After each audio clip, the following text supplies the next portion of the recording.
a climbing rose up for you today who is not having the best of seasons.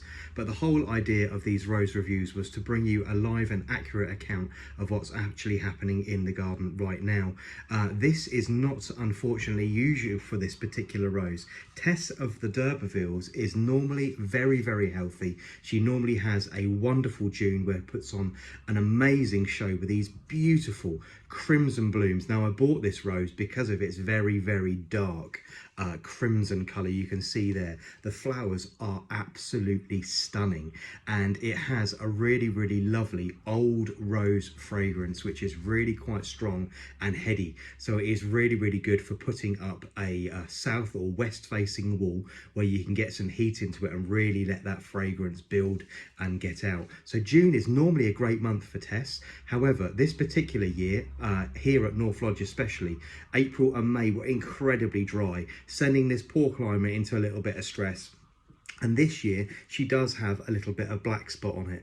That is not normal for this rose. I have been growing this rose for nearly 10 years and I've never had any problems like this for it. So it doesn't look its best, but Tess of the D'Urbervilles comes really quite highly recommended by myself as a climbing rose. It was bred in 1998 and introduced by David Austin Roses. It is fairly small and compact. So for most people's modern gardens that aren't particularly huge, a climber reaching around 8 to 10 feet is absolutely ideal for a house. Otherwise it will consume your property and completely and utterly swamp you, and you're always fighting against the size of the rose. So Tess is a really, really good one for that. I think it actually gets a little bit larger than that. The website says 8 feet. I'm thinking this pushes on to somewhere really nearly 10, but it is a really, really well behaved climber that has an enormous flush of flowers normally in late June. So she's bang on schedule for her. Will actually be completely smothered in blooms, a show that is really unrivaled anywhere else in the garden for a rose of this beautiful colour. And I have this planted paired with a very, very pale apple blossom pink rose called Blush Noisette, which is an old rose. It produces tiny, tiny little button flowers, which compared to these on the other side, they're a lovely comparison and work really well together.